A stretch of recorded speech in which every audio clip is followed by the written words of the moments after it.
ಸಂಘಗಳಲ್ಲಿರುವಂತಹ ಜನರು ಇದರಲ್ಲಿ. ಸರ್, ತಮ್ಮ ಪ್ರಶ್ನೆ ಏನು ಸರ್? ಈ ಬೆಳಗ್ಗೆ ಹೊತ್ತು ಕಸ ತಳ್ಳೋ ಗಾಡಿಗಳು ಬರುತ್ತಲ್ಲ, ಆ ಗಾಡಿಗಳನ್ನ ನಿರ್ದಿಷ್ಟವಾದಂತ ಇಂಥ ಸ್ಥಳದಲ್ಲೇ ನಿಲ್ಲಿಸಬೇಕು ಅಂತ ನೀವು ದಯವಿಟ್ಟು ಎಲ್ಲೂ ಒಂದು ಜಾಗ ಮಾಡಿಲ್ವಾ? ಯಾಕಂದ್ರೆ ನಮ್ಮ ಮನೆ ಮುಂದೆ ಒಂದು ಖಾಲಿ ಸೈಟ್ ಇದೆ, ಅಲ್ಲಿ ಡೈಲಿ ತಂದು ಅರ್ಧ ಕಸ ನಿಂತಿರೋ ಗಾಡಿ ನಿಲ್ಸೇ ಇರ್ತಾರೆ. ರಾತ್ರಿ ಹೊತ್ತು ಅಲ್ಲಿ ನಾಯಿಗಳೆಲ್ಲ ಓಡಾಡುತ್ತೆ, ಕಸ ಎಲ್ಲ ಆಚೆ ಹಾಕಿ ರೋಡೆಲ್ಲ ಗಲೀಜಾಗಿರುತ್ತೆ. ಅದನ್ನ ಅವ್ರು ಕೇಳಿದ್ರೆ ನಾವೇನ್ ಮಾಡಕ್ಕಾಗುತ್ತೆ? ಸ್ವಾಮಿ ಇಲ್ಲಿ ನಿಲ್ಲಿಸಿಲ್ಲ ಅಂದ್ರೆ ಇನ್ನೊಬ್ರು ಮನೆ ಮುಂದೆ ನಿಲ್ಲಿಸಬೇಕು. ಅವರು ಅದೇ ಪ್ರಶ್ನೆ ಕೇಳ್ತಾರೆ, ಇಲ್ಲಿ ಖಾಲಿ ಇದೆ ನಾವು ನಿಲ್ಲಿಸ್ತಾ ಇದೀವಿ ಅಂತ ಹೇಳ್ತಾರೆ. ಸೊ ಅಷ್ಟು ಕಸ ಅಲ್ಲಿ ಆಚೆ ಬಿದ್ದಿದ್ಮೇಲೆ ಹೆಂಗೆ ನಿಮಗೆ ಡೆಂಗು ಜ್ವರ ಹೋಗುತ್ತೆ? ಹೆಂಗೆ ಅದರಿಂದ ಚಿಕನ್ ಗುನ್ಯಾ ಬರಲ್ಲ? ಯಾವ ಸೊಳ್ಳೆ ಬರುತ್ತೋ, ಯಾರು ಕಚ್ಚುತ್ತೋ, ಏನೇನು ರೋಗ ಆಗಿರುತ್ತೋ ಅಂತ ಗೊತ್ತಿಲ್ಲ. ಎರಡನೇದು, ಈ ಹಿಂದೆ ನಾನು ತುಂಬಾ ಹಿಂದೆ ನೋಡ್ತಾ ಇದ್ದೆ, ಈ ಕಾರ್ಪೊರೇಷನ್ ಅವರು ಈ ಮಲೇರಿಯಾ ಕಾಲ್ರಾನ ಹೋಗಿಸ್ಬೇಕು ಅಂತ ಆಟೋಗಳಲ್ಲಿ ಹಿಂದೆ ಒಂದು ಇದನ್ನ ಹೊಗೆಯನ್ನೇ ಬಿಟ್ಕೊಂಡು ಹೋಗ್ತಾ ಇದ್ರು. ಇತ್ತೀಚೆಗೆ ಅದು ಯಾಕೆ ವರ್ಕೌಟ್ ಆಗ್ತಿಲ್ಲ ಗೊತ್ತಿಲ್ಲ. ಆಮೇಲೆ ಇನ್ನೊಬ್ರು ಡಿಜಿಟಲ್ ಹೊರ್ಕೊಂಡ್ ಬರೋ ರೋಡಲ್ಲಿ ಮೋರಿಗಳಿಗೆ ಎಲ್ಲರೂ ಅದು ಈಗ ನಿಂತೋಗಿದೆ, ಆ ಪರಂಪರೆ ನಿಂತೋಗಿದೆ. ಸೊ ಅದನ್ನೆಲ್ಲ ಮತ್ತೆ ತಂದ್ರೆ ಏನಾದ್ರು ರೋಗಗಳಿಗೆ ಹೋಗೋದಕ್ಕೆ ಹೆಲ್ಪ್ ಆಗುತ್ತಾ ಅನ್ನೋದು ನನ್ನ ಪ್ರಶ್ನೆ. ಹೇಳೋ ಪ್ರಕಾರ ಏನು ಅಂದ್ರೆ ಹೊಗೆ ನಿಲ್ಸಿರೋದೇ ಜನಗಳು ಹೊಗೆ ಹಾಕೊಳ್ಳೋ ಕಾರಣ ಆಗಿರ್ಬೋದು. ಸರ್ ನೋಡಿ, ಒಂದು ಮಹಾನಗರ ಪಾಲಿಕೆಗೆ ಸಂಬಂಧಿಸಿದಾಗೆ ನೀವು ಆ ಗಾಡಿ ಎಲ್ಲೆಲ್ಲೋ ನಿಲ್ಲಿಸ್ತಾರೆ ಅಂತ ಹೇಳಿದ್ರಿ. ಇದು ವಿಚಾರ ಅವ್ರಿಗೆ ಸಂಬಂಧಿಸಿದ್ರು ಕೂಡ ಎಲ್ಲೆಲ್ಲಿ ಸಮುದಾಯ ಕೇಂದ್ರಗಳು ಅವ್ರದ್ದಿದೆ, ಪಾರ್ಕಿಂಗ್ ಲಾಟ್ ಇದೆ, ಅಲ್ಲಿ ನಿಲ್ಲಿಸ್ತಾರೆ.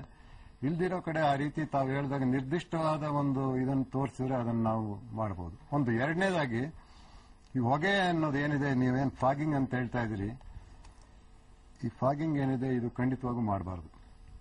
ಫಾಗಿಂಗ್ ಅಲ್ಲಿ ನಾವು ಉಪಯೋಗಿಸೋದೇನಪ್ಪ ಅಂದ್ರೆ ಟೆಕ್ನಿಕಲ್ ಮಾಲಾಥಿಯಾನ್ ಅಂತ ಒಂದು ಪಾಲಿಡಾಲ್ ತರ ಒಂದು ವಸ್ತು ಇದು. ಪಾಲಿಡಾಲ್ ತರ ಒಂದು ವಸ್ತು ಇದು ಜನರ ಆರೋಗ್ಯದ ಮೇಲೆ ತುಂಬಾ ಕೆಟ್ಟ ಪರಿಣಾಮ ಆಗುತ್ತೆ. ಎರಡನೇದು. ಮೂರನೇದು, ಎಲ್ಲಿ ಫಾಗಿಂಗ್ ಅವಶ್ಯಕತೆ ಇದೆ ಅಂದ್ರೆ ಇಂಡೋರ್ ಫಾಗಿಂಗ್ ಅಂತ ಒಂದು ಮಾಡ್ತೀವಿ. ಏನು ಅದು ಪೈರಿಥ್ರಮ್ ಎಕ್ಸ್ಟ್ರಾಕ್ಟ್ ಫಾಗಿಂಗ್, ಅದು ನ್ಯಾಚುರಲ್ ಆಗಿ ಏನು ಬೆಳೀತದೆ, ಶಾಮಂತಿಗೆ ಹೂ ತರ ಅದು ಎಕ್ಸ್ಟ್ರಾಕ್ಟ್ ಅದು. ಆಮೇಲೆ ಔಟ್ಡೋರ್ ಫಾಗಿಂಗ್ ಕೂಡ ಮಾಡಬಹುದು. ಯಾವಾಗ ಅಂದ್ರೆ ಈಗಿನ ಎಪಿಡೆಮಿಕ್ ಪರಿಸ್ಥಿತಿನಲ್ಲ, ವಿಪರೀತ ಜ್ವರಗಳು ಬಂದ್ಬಿಟ್ಟಾಗ ಬಂತು ಹೇಳ್ತೀವಿ ಎಲ್ಲರೂ. ಅಲ್ಲ, ಇಲ್ಲಿ ನಾವ್ ಇಷ್ಟೊಂದು ಜನ ಇದ್ದೀವಿ, ಇಲ್ಲಿ ಒಂದು ವಿಚಾರ ಮಾಡಿ ನೀವು. ಬೆಂಗಳೂರಿನ ಜನಸಂಖ್ಯೆ ಇವತ್ತು ಹೆಚ್ಚು ಕಮ್ಮಿ 80 ಲಕ್ಷ ಇರಬಹುದು. ಎರಡನೇದಾಗಿ ಈ ಫಾಗಿಂಗಿನ ಎಫೆಕ್ಟ್ ಏನಿದ್ರು ಕೇವಲ ಒಂದು 20 ನಿಮಿಷ ಇರ್ತದೆ ಅಷ್ಟೇ. ಅದೇನಂದ್ರೆ ಮಸ್ಕಿಟೋ ಇನ್ಫೆಕ್ಟ್ ಆಗಿರೋ ಮಸ್ಕಿಟೋ ನಾಕ್ ಡೌನ್ ಸ್ಪ್ರೇ ಅಂತ ಅಷ್ಟೇ. ಬಟ್ ಮಸ್ಕಿಟೋ ಮರಿಗಳಲ್ಲಿ ಬೆಳೀತಾ ಇರ್ತಾರೆ, ಲಾರ್ವಾ ಏನಂತೀವಿ, ಅದರ ಸೋರ್ಸ್ ರಿಡಕ್ಷನ್ ಮಾಡೋ ಕಡೆ ಹೆಚ್ಚಿನ ಗಮನ ಕೊಡಬೇಕು ಹೊರತು ಹೊಗೆ ಬಿಡೋದು. ಈ ರೀತಿ ಹೊಗೆ ಒಂದು ಲೆಕ್ಕದಲ್ಲಿ ಶ್ವಾಸಕೋಶಕ್ಕೂ ಕೂಡ ಖಂಡಿತವಾಗಿ ಮಾಲಾಥಿಯಾನ್ ಅನ್ನೋದು ಅದು ಪಾಲಿಡಾಲ್ ಆರ್ಗನೋಪಾಸ್ಪರಸ್ ಕಾಂಪೌಂಡ್. ತಿಳಿದಾಗೆ ಬಿಬಿಎಂಪಿಯ 8 ವಿಭಾಗ ಇದೆ ಬೆಂಗಳೂರಲ್ಲಿ. ನನಗೆ ತಿಳಿದಾಗೆ ಮಹದೇವಪುರ ಇದೆಲ್ಲ ಸೇರಿ ಪ್ರತಿಯೊಂದು ವಿಭಾಗಕ್ಕೆ ಒಬ್ಬ ಎಂಟಮಾಲಜಿಸ್ಟ್ ಇರಬೇಕು. ಎಂಟಮಾಲಜಿಸ್ಟ್ ಅಂದ್ರೆ ಈ ಕ್ರಿಮಿ ಕೀಟಗಳ ಬಗ್ಗೆ ತಿಳಿದಿರ್ತಕ್ಕಂತ ವ್ಯಕ್ತಿ. ಒಂದ್ 4 ತಿಂಗಳ ಹಿಂದಿನ ಒಂದು ನ್ಯೂಸ್ ಪೇಪರ್ ಓದ್ದೆ, ಒಬ್ಬನೇ ಒಬ್ಬ ಎಂಟಮಾಲಜಿಸ್ಟ್ ಇಲ್ಲ. ಎಂಟಮಾಲಜಿಸ್ಟ್ ಇಲ್ಲದೆ ಆ ಲಾರ್ವಾ ಹೆಕ್ಕೋದು ಹೇಗೆ, ಅದನ್ನು ಕೊಲ್ಲೋದು ಹೇಗೆ, ಆ ಗ್ರೌಂಡ್ ಲೆವೆಲ್ ಅಲ್ಲಿ ಕೆಲಸ ಮಾಡ್ತಾ ಇರ್ತಕ್ಕಂತ ವ್ಯಕ್ತಿಗೆ ಅವನಿಗೆ ಆ ವಿದ್ಯಾರ್ಜನೆ ಕೊಡೋರು ಯಾರು? ಎಂಟಮಾಲಜಿಸ್ಟೇ ಇಲ್ಲದೆ ಸೊಳ್ಳೆ ಬಗ್ಗೆ ನಾನೇ ಒಂದು ದೊಡ್ಡ ರಿಸರ್ಚ್ ಮಾಡ್ತೀನಿ ಅಂದ್ರೆ ಆಗೋದಿಲ್ವಲ್ಲ. ಆ ಒಂದು ವಿಷಯಕ್ಕೆ ಸಂಬಂಧಪಟ್ಟಂತ ಎಕ್ಸ್ಪರ್ಟ್ ಇದ್ರೇನೆ ಆ ಸೊಳ್ಳೆ ನಾಶ ಮಾಡಕ್ಕಾಗೋದು. ಇದು ಒಂದು ನ್ಯೂನ್ಯತೆ ಅಲ್ವಾ? ನಾನು ಅದನ್ನೇ ಪ್ರಾರಂಭದಲ್ಲಿ ನಾನು ಹೇಳಿದ್ದು, ಮೂಲಕ್ಕೆ ಹೋಗ್ಬೇಕು ಅಂತ ಹೇಳಿದ್ದು ನಾನು ಇಂಥದನ್ನ ಇಟ್ಕೊಂಡೇನೆ. ಅಂದ್ರೆ ರಿಸರ್ಚ್ ಅಂಡ್ ಡೆವಲಪ್ಮೆಂಟ್ ಗೆ ಬೇಕಾದಂತಹ ಸ್ಪೆಂಡಿಂಗ್ ಅನ್ನ ಮಾಡ್ಲಿಕ್ಕೆ ತಯಾರಿಲ್ಲ, ಅಥವಾ ಜನಪರವಾದಂತಹ ಯಾವುದೇ ಯೋಜನೆಗಳನ್ನ ಜಾರಿಗೆ ತರೋದಕ್ಕೆ ವರ್ಲ್ಡ್ ಬ್ಯಾಂಕ್ ಕತ್ರಿ ಹಾಕತ್ತೆ, ನಮ್ಮ ಸರ್ಕಾರಗಳು ತಲೆ ಅಲ್ಲಾಡಿಸ್ತವೆ. ಪ್ರಶ್ನೆ ಅಂದ್ರೆ ಅಂತದ ಆಗದ ಕಾರಣದಿಂದಾಗಿ ನಿಮ್ಗೆ ಆಶ್ಚರ್ಯ ಆಗ್ಬಹುದು. ರಿಸರ್ಚ್ ಏನೂ ಕೊಡೋದಿಲ್ಲ. ನಾವು ಮನುಷ್ಯರು ರಿಸರ್ಚ್ ಮಾಡಲ್ಲ, ಆ ಕ್ರಿಮಿಗಳು ರಿಸರ್ಚ್ ಮಾಡ್ತಾರೆ. ಖಂಡಿತ ಮಾಡ್ತಾ ಇದ್ದಾವೆ. ರಿಸರ್ಚ್ ಮಾಡೋದ್ರಿಂದನೇ ನಾವು ತಗೊಳ್ಳೋಂತ ಆಂಟಿಬಯೋಟಿಕ್ ಆಗಿರ್ಬೋದು, ಡಿಡಿಟಿಗೆ ಆಗಿರ್ಬೋದು ರೆಸಿಸ್ಟೆಂಟ್ ಆಗ್ತಾ ಇರೋದು.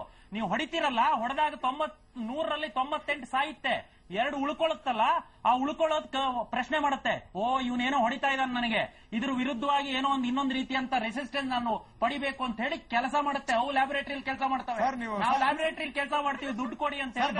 ಆಗೋದಿಲ್ಲ. ಕಾಮನ್ ವೆಲ್ತ್ ಬಹಳ ಆಶ್ಚರ್ಯ ಆಗುತ್ತೆ. ಎಲ್ಲರಿಗಿಂತ ದೊಡ್ಡ ಕ್ರಿಮಿ ಮನುಷ್ಯ ಅಂತ ತಿಳ್ಕೊಂಡಿದ್ವಿ ನಾವು. ಇಲ್ಲ, ಜಾಸ್ತಿ ಬುದ್ಧಿ ಇದೆ.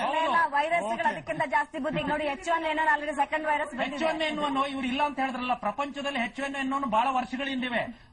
ಅದ್ರ ಕೆಲಸ ಏನು ಅಂದ್ರೆ, ನೀವು ಅದಕ್ಕೆ ಏನು ಚುಚ್ಚುಮದ್ದನ್ನ ಕಂಡುಹಿಡಿತೀರೋ ಆ ಚುಚ್ಚುಮದ್ದು ಕೆಲಸ ಮಾಡದಿದ್ದಾಗ ಅದು ಬದಲಾವಣೆ ಆಗುತ್ತೆ. ಈಗ H1N1 ನೀವೆಲ್ಲ ಬಾಯಿಗೆ ಮೂಗಿಗೆ ಎಲ್ಲ ಇಂಜೆಕ್ಷನ್ ತಗೊಳ್ತಾ ಇದ್ದೀರಾ, ಮುಂದಿನ ವರ್ಷ H1N1 ಇರಲ್ಲ, H2N3 ಆಗ್ಬಿಟ್ಟಿರ್ತದೆ. ಅಲ್ಲ, already ಅದು ಕೆಲಸ second ಮಾಡಲ್ಲ. ready ಆಗಿದೆ ಈ ಅದು. ಆ H1 ಯಂತ್ರಿಗೆ ನೀವು ಚುಚ್ಚುಮದ್ದು ಕಂಡುಹಿಡಿಯೋ ಹೊತ್ತಿಗೆ ಇನ್ನೊಂದ್ 1000 ಜನ ಸತ್ತಿರ್ತಾರೆ. ಅದು ವಿಷಯ. ಓಕೆ ಸರ್, ನಿಮ್ ಪ್ರಶ್ನೆ. ಸರ್, ನನ್ನ ಪ್ರಶ್ನೆ ಚಲುರಾಜ್ ಅವ್ರಿಗೆ. ಸರ್, ಒಂದು, ನೀವು ಮಾಡೋ ಫಾಗಿಂಗು ಎಷ್ಟು ಎಫೆಕ್ಟಿವ್ ಇರುತ್ತೆ? ಎರಡನೇದು, ನೀವು ಮ್ಯಾನ್ ಹೋಲ್ ಏನ್ ಕ್ಲೀನ್ ಮಾಡಿಸ್ತೀರಾ, ಕ್ಲೀನ್ ಮಾಡಿಸ್ಬಿಟ್ಟು ಮತ್ತೆ ಅದ್ರ ಮೇಲೆ ಹಾಕಿರ್ತೀರಾ, ಅದನ್ನ ಕ್ಲೋಸ್ ಮಾಡ್ಬಿಟ್ಟು ಹೋಗ್ತೀರಾ. ಆ ಫೀಕಲ್ ಮ್ಯಾಟರ್ ಇಂದ ತಿರ್ಗಾ ಸೊಳ್ಳೆಗಳು ಜಾಸ್ತಿ ಬರಲ್ವಾ? ಇದಕ್ಕೂ ನಿಮ್ಗೂ ಕಾರ್ಪೊರೇಷನ್ಗೂ ಏನೋ ಕೋಆರ್ಡಿನೇಷನ್ ಇಲ್ವಾ?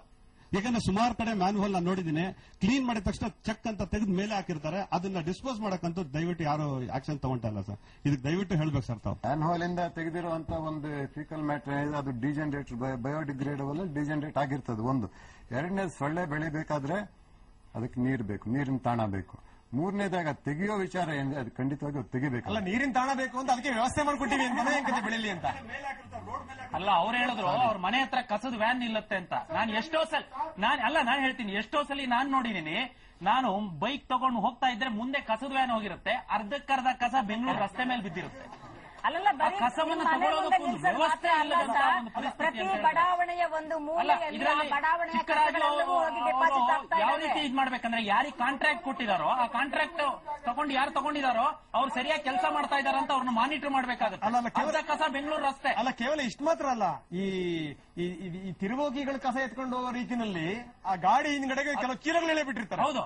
ಆಮೇಲೆ ಅದಕ್ಕೆ ಪ್ಲಾಸ್ಟಿಕ್ ಕವರು, ಅದರಿಂದ ನಿರಂತರವಾಗಿ ಸೋರ್ತಾ ಆ ಇರುತ್ತೆ. ಪ್ಲಾಸ್ಟಿಕ್ ಕವರು ಅದು ಕಾರ್ಪೊರೇಷನ್ ಕೊಟ್ಟಿದ್ದಲ್ಲ, ಅಲ್ಲೇ ಯಾವ್ದೋ ಕಸದೊಳ ಸಿಕ್ಕಿದ ಪ್ಲಾಸ್ಟಿಕ್ ಅವ್ರನ್ನ ಕಟ್ಟಿರ್ತಾರೆ. ಎಂತ ದುರಂತ ಇದು. ಅಂದ್ರೆ ಆ ಪೌರ ಕಾರ್ಮಿಕರಿಗೆ ಬೇಕಾದಂತಹ ಸೇಫ್ಟಿ ಮೆಜರ್ಗಳು ಯಾವುದೂ ಇಲ್ಲ, ಗ್ಲೌಸ್ ಇಲ್ಲ, ಮತ್ತೆ ಅವ್ರಿಗೆ ಕೊಡುವಂತಹ ಗಾಡಿಗಳಿದಾವಲ್ಲ, ಅಂದ್ರೆ NRHM ಅಲ್ಲಿ ಅಷ್ಟು ಸ್ಪೆಂಡ್ ಮಾಡಿದೀವಿ, ಇಷ್ಟು ಸ್ಪೆಂಡ್ ಮಾಡಿದೀವಿ, ಸಂತೋಷ ಲೆಕ್ಕ ತೋರ್ಸೋದಕ್ಕೆ. ಹಾಗೆ NRHM ಅಲ್ಲೂ 1000 ಕೋಟಿ ಸ್ಪೆಂಡ್ ಮಾಡಿದ್ವಿ. ನೀವು ಸ್ಪೆಂಡ್ ಮಾಡಿಲ್ಲ ಅಂತ ನಾನು ಹೇಳ್ತಾ ಇಲ್ಲ, ಬಟ್ ಸ್ಪೆಂಡ್ ಮಾಡಿದ್ ಎಲ್ಲಿ ನಮ್ಗೆ ಜೀವಂತವಾಗಿ ಅದನ್ನ ತೋರಿಸಿ ಅಂತ ಕೇಳ್ತಾ ಇರೋದು. ಇವತ್ತು ಪೌರ ಕಾರ್ಮಿಕರಿಗೆ ಕೊಡ್ತಾ ಇರೋದು ತಳ್ಳ ಗಾಡಿನೂ ಕೂಡ ಯಾವ ಸ್ಥಿತಿನಲ್ಲಿ ಇರ್ತದೆ? ನಿಜ ನಿಜ. ಸರ್, ಈಗ ತಮ್ಮಲ್ಲಿ ನಾವು ಕೇಳೋದೇನು ಅಂತ ಚೆಲುವರಾಜ್ ಅವರೇ, 1000 ಕೋಟಿ ರೂಪಾಯಿ ಸರ್ಕಾರ ಖರ್ಚು ಮಾಡ್ತಾ ಇದೆ. ಮತ್ತೆ ಏನು ಅಂತಂದ್ರೆ, ನಾನು ಇತ್ತೀಚೆಗೆ ಕೊಪ್ಪಳಕ್ಕೆ ಹೋಗಿ ಬಂದಿದ್ದೀನಿ, ಮತ್ತೆ ಗುಲ್ಬರ್ಗ ಹೋಗಿ ಬಂದಿದ್ದೀನಿ, ಹಾಸನಕ್ಕೆ ಹೋಗಿ ಬಂದಿದ್ದೀನಿ, ಮತ್ತೆ ಮೈಸೂರಿಗೆ ಹೋಗಿ ಬಂದಿದ್ದೀನಿ. ಎಲ್ಲೇ ಹೋದ್ರೂ ಕೂಡ ಆ ಆಸ್ಪತ್ರೆ ಅಂತ ನಾನು ಮಿಸ್ ಇಲ್ದಲೆ ನೋಡ್ಕೊಂಡ್ ಬರ್ತೀನಿ. ನಾನು ಟಾಯ್ಲೆಟ್ ಇಂದ ಹಿಡಿದು ಎಲ್ಲ ಕಡೆ ನೋಡ್ಕೊಂಡ್ ಬರ್ತೀನಿ. ಒಂದೊಂದು ಮಂಚನೂ ಕೂಡ ತುಕ್ಕು ಹಿಡಿದು ಹೋಗಿರುತ್ತೆ. ಆ ಬೆಡ್ ಸ್ಪ್ರೆಡ್ ಇದೆಯಲ್ಲ, ಅದನ್ನ ತೆಗೆದು ಬಿಡ್ತಾನೆ, ಒಳಗಡೆ ಕರ್ಮಕಾಂಡ. ಈ ವ್ಯವಸ್ಥೆ ಇದೆ. ನಿಮ್ಮಲ್ಲಿ ಏನಾದ್ರು ಪ್ರತಿ ಆಸ್ಪತ್ರೆಗೂ ಇನ್ಸ್ಪೆಕ್ಷನ್ ಮಾಡ್ತಕ್ಕಂಥ ವ್ಯವಸ್ಥೆ ಏನಾದ್ರು ಇದೆಯಾ ಅಂತ ನಾನು ಕೇಳಕ್ ಹೋಗೋದಿಲ್ಲ. ಯಾಕೆಂದ್ರೆ ಅದು ಇದೆ, ನೀವು ಮಾಡ್ತಾ ಇಲ್ವಲ್ಲ ಅಂತ ನಾನು ಕೇಳ್ತಾ ಇದ್ದೀನಿ. ಒಂದು. ಇನ್ನೊಂದೇನು ಅಂತಂದ್ರೆ, ಸ್ವಾಮಿ, ಬಹಳ ದೂರ ಹೋಗಂಗಿಲ್ಲ. ಈ ಸ್ಟುಡಿಯೋದಿಂದ ಆನಂದರಾವ್ ಸರ್ಕಲ್ ಅಲ್ಲಿ ನಿಮ್ಮ ಒಂದು health and family welfare office ಇದೆ ನಿಮ್ದು. ಆ ಆಫೀಸ್ ಒಳಗಡೆ ಭಾರದ್ವಾಜ್ ಸರ್ ನಾನೇ ಖುದ್ದಾಗಿ ಹೋಗಿ ನೋಡ್ಕೊಂಡ್ ಬಂದಿದ್ದೀನಿ. ಪೋಲಿಯೋಗೆ ಸಂಬಂಧಪಟ್ಟಂತದ್ದು, ಮತ್ತೆ ಕೋಲ್ಡ್ ಸ್ಟೋರೇಜ್ ಅಲ್ಲಿ ಇಡಬೇಕಾಗಿರ್ತಕ್ಕಂಥದ್ದು thermocol carton box white colour ಇದೆ. 1000 ಇಟ್ಟಿದ್ದೀರಾ ನೀವು ಹೊರಗಡೆ. It is you are bounded to keep it. ಅದನ್ನ ಅಲ್ಲಿ ಕೋಲ್ಡ್ ಸ್ಟೋರೇಜ್ ಅಲ್ಲಿ ಇಡಬೇಕು. ಅದನ್ನ ನೀವು ಹೊರಗಡೆ ಇಟ್ಟಿದ್ದೀರಾ. ಓಪನ್ ಕರೆಂಟ್ ಇಲ್ಲ ಅಂತ ಇಟ್ಟಿದ್ದಾರೆ ಬಿಡಿ ಸರ್. ಸರ್, ದಯಮಾಡಿ ಇವಾಗ ನೀವು ಕರೆಂಟ್ ಇಲ್ಲ ಅಂತ ಇಟ್ಟಿದ್ದಾರೆ, ಏನು ಅನ್ಕೋಬೇಡಿ. ಅಲ್ಲಲ್ಲ, ಇದು ಹೊರಗಡೆ ಕಾಣ್ತಾ ಇದೆ. ಔಷಧಿ ಇಲ್ಲ ಅಂತಲ್ಲ, ಬರೀ ಖಾಲಿ ಬಾಕ್ಸ್ ಅಲ್ಲ, ಅದು ಒಳಗಡೆ ಔಷಧಿ ಇದೆ. 1000 ಕೋಟಿ ರೂಪಾಯಿ ಎಲ್ಲಿ ಹೋಗ್ತಿದೆ ಅಂದ್ರೆ ನಿಮ್ಮ ಆನಂದರಾವ್ ಸರ್ಕಲ್ ಅಲ್ಲಿ ಹೋಗ್ತಾ ಇದೆ. ದಯವಿಟ್ಟು ತಾವು ಈ ಕಾರ್ಯಕ್ರಮ ಆದ್ಮೇಲೆ ನಮ್ಮ ಜೊತೆಗೆ ಬನ್ನಿ, ಖುದ್ದಾಗಿ ತೋರಿಸ್ತೀನಿ ನಾನು. ಇದು ನಿಮ್ಮ ಅಡ್ಮಿನಿಸ್ಟ್ರೇಷನ್, ಇದಕ್ಕೊಂದು ಸರ್ಕಾರ, ಇದಕ್ಕೊಂದು ಇಲಾಖೆ, ಇದಕ್ಕೆ ಆಫೀಸರ್ಸ್ಗಳು. ಏನಂತೀರಿ ಸರ್ ತಾವು? ಈಗ